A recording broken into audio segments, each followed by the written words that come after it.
We're down in Orlando, Florida tonight. We just went to Ray to Petty, and I picked this creep up. He was hanging out with Catherine. I sure was. It's like, bugging on, picking on. It's not like that. It's not like that. I'm sorry, Bobby.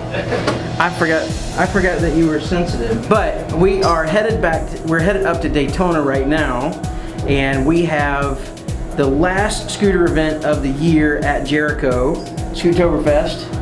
It is also the final stop of the East Coast Scooter Series, and Bobby is going to get redemption on Big Blue. Check out those pearly whites he's got going on there.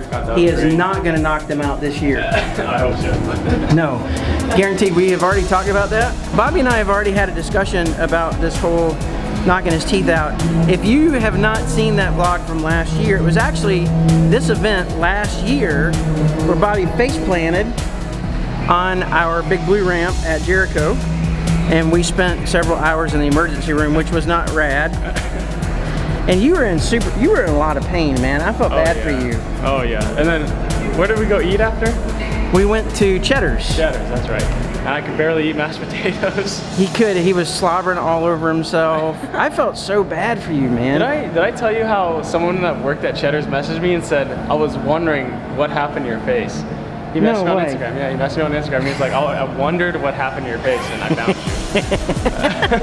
you. It was so bad, man. If you've not seen that video, click this card up here, because you definitely want to check that out. But Bobby is for sure going to get some redemption on Big Blue. If you haven't been watching like his stuff on the Mega Ramp, you've been practicing for Nitro World Games, right? Yeah. You got to check that stuff out.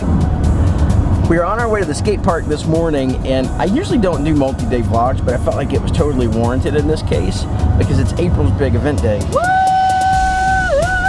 How are you feeling about your competition? Bringing it, baby. She's totally gonna send it.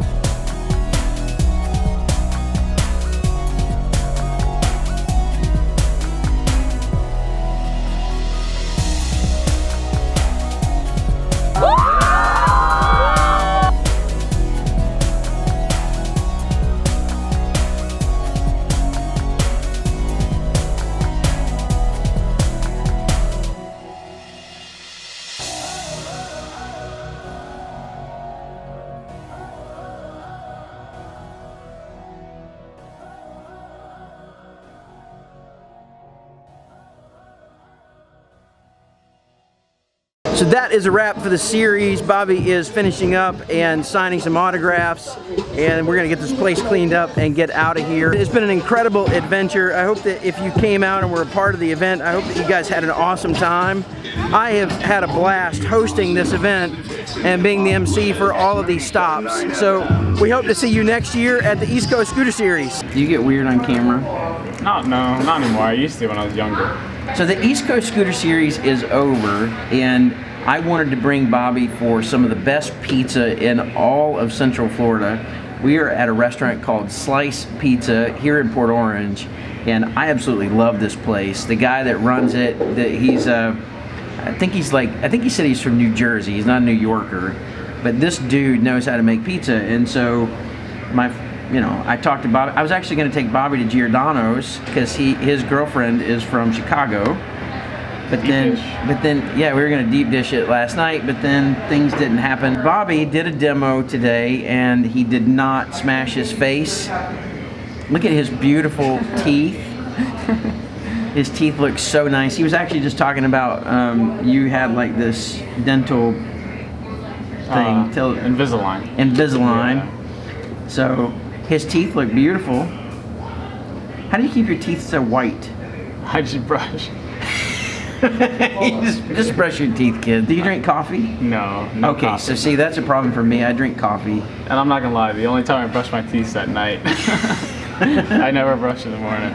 Okay, so Bobby is not a good example, but he does have pretty teeth. So you were gonna show me like a before and after. Oh yeah, the thing is just loading. I don't have like good service here, so it's taking a while. So while he's looking up this picture, you know, this time last year there was an event that we were at. Thank you. There was an event that we had. It was our Scootoberfest event right here at Jericho, and Bobby came out. You live in Las Vegas, and he came out to be a part of our event.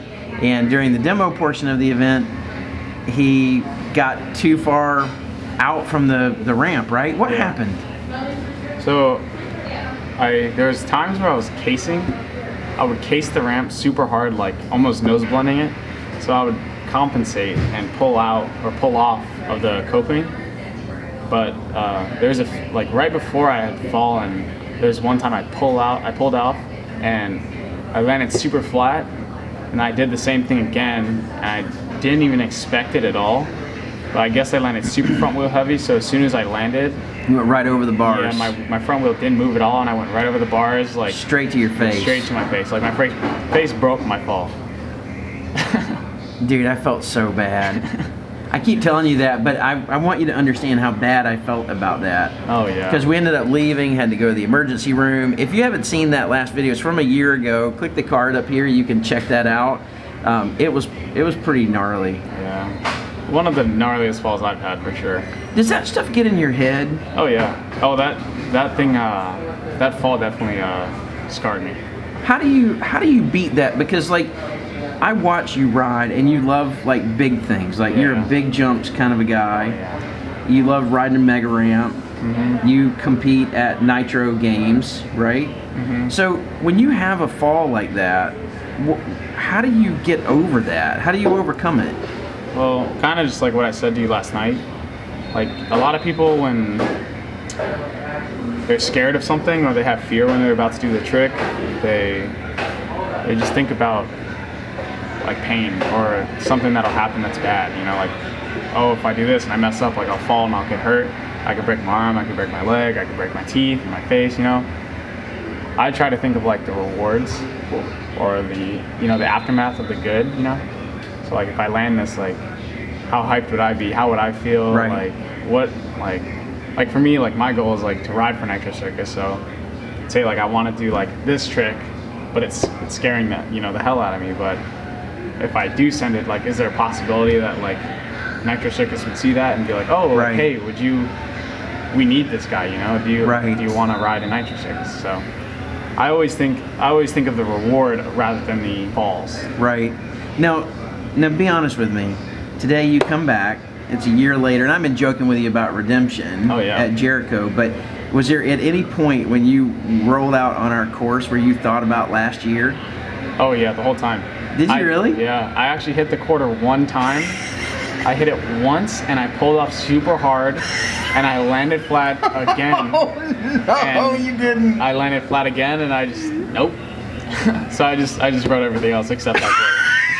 Everything you didn't go back to ride that ramp? No. I hit it once and I was like, no. That ramp has got your number, man. Yeah, no, definitely. That ramp has beaten me. Travis Pastrana watches my vlog all the time. Yeah. So, Travis, you need to get Bobby on Nitro Circus. He would be a great addition to your team. And so, Travis, call me, man. Just text me, and I'll put in a good word for you. I appreciate that. When you think about where you would like to go with scootering, like if you're thinking about, thank you so much. No problem. Do you guys need extra napkins? I know these are kind of messy. They are finger food. I think we're okay. Okay, just let me know. Your guys' pizza should be up next. Awesome, thank you. Yeah. Thanks. When you think about like where you want to go with scootering, and you're a young guy, you're 22. Yep. If you could consider yourself arriving at something in scootering, like the pinnacle of this is the top. What would that be for you? Just because I would want to do it full time is do it as 100% like a career. But it's not like all about the money. It's just because I like doing it. So like Nitro Circus, that would be like the peak of everything. Right because I would, I'd make money riding a scooter, and then I would get to do my favorite thing, which is like ride a big ramp all the time in front of a crowd, which is cool. So like that, like riding in front of a crowd that like cheers you on, like that motivates you to. It really does hype you up. Yeah, it motivates you to like do crazy things, and me, I love doing crazy things. So that would definitely be something that I'd like. That would be the peak for me for sure. I don't think anything would be able to top, like, unless like I got sponsored by Red Bull or something. But Now you just told me that Tanner Fox says that you're his favorite rider. Yeah. So who is your favorite rider? I have a few. My one favorite rider is Hayden O'Connor. He doesn't ride anymore. He used to be on Mad Gear. I loved his style of riding because he would air super high and it would look super stylish. But now probably just honestly Raymond Warner. Yeah? Yeah. Raymond's my boy. Hey, man. It's good. Well, I haven't taken a bite yet, but. So that's cool, man. So do you ever get to hang out with Raymond? Whenever I see him in California, yeah. So how long have you been scootering? Like, how many years have you been applying to scootering? 12 years, since I was 10. 12 years? Yeah. So you were like riding razors and stuff? Oh yeah, right out of Walmart. Yeah? Yeah. Right on. How quick could you go through a razor? I would try to make them last, so I'd even use like Gorilla Glue on stuff, but probably about 2 or 3 months. 2 or 3 months. So you're a pro rider for Fuzion now. Yeah. You were with Grit last time you were here. Now you've moved over to Fuzion, which is a great move, I think. How did you make it to where you're at today? Like, tell us a little bit about your journey. So when I first started, of course I got into it because we had a scooter lying around in the garage. I think it was like a JD Bug style or something, kind of like a Razor Pro model. But I had broken that super quick, and I guess growing up, like at my home life, it wasn't like super bad, but my family didn't have a lot of money or anything, so getting scooters was really hard. I would like most of the times when I had a Razor, I would go through wheels super quick, and couldn't really buy aftermarket stuff back then, or if you did, it was like $100 for a set of wheels. But like I said, like didn't have that much money, so I'd always just try and ride as often as I could. I would ride every day. If I couldn't ride, I would fuss and cry about it. I would kick everything and yell at my dad, which I used to regret as much as possible. Respect your parents. Definitely respect pretty much everyone. But and you know what? That's something I have to say about you, Bobby. You were one of the most respectful, kindest, downhearted, chill kind of persons that I've ever met. I mean, I appreciate it. I meet a lot of guys that do what you do. Yeah. And you're kind of at the top of that list of these dudes that I would love to be able to hang out with on a more frequent basis, because you have a great heart. You're super giving. You're very kind. You're very respectful. So I didn't say that to puff you up. Oh yeah, no, I appreciate that. It's cool to be able to spend time with you, Yeah. because you're just a good person. I appreciate that. When did you find your way into like professional action sports? My first sponsor was my local skate park, Breaking Bread. By the way, I would not be anywhere without them. Breaking Bread? Breaking Bread. That was a Christian park? Yeah. Right on. Yeah. Ray, there was a dude named Ray. Ray, yeah. Oh, the sweet. pilot guy. Yeah. You know? Yeah. Yeah, for sure. And it's weird because I have a friend that was a missionary in Guatemala. Okay. He had a friend, Ray, which was a pilot, Yeah. and they met because he was a pilot. So I got introduced to Ray through a missionary in Guatemala. Really? Yeah, it's a small world, right? Yeah. I mean, it's pretty cool. Yeah. That's pretty awesome that you Yeah. came up under that whole ministry. Yeah. Him and Thomas. I don't know Thomas. I only knew Ray.